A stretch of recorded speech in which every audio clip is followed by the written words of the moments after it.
Okay, so I'm gonna do a sound experiment with the air horn at Lake Tobesofkee.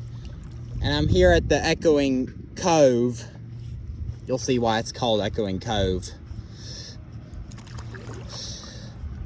I call this part of Lake Tobesofkee at Sandy Beach Water Park the Echoing Cove because if you sound an air horn, the sound will bounce off the walls.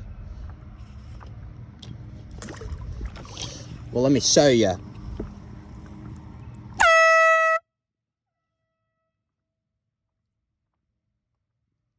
That's why it's called a Echoing Cove by me.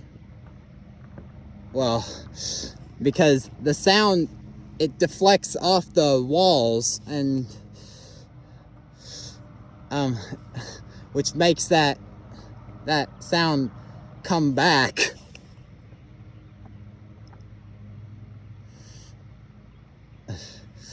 And that's the sound you're hearing from that hill. It's pretty cool, isn't it?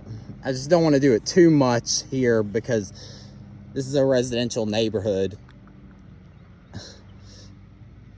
So yeah, that's the experiment I wanted to show you.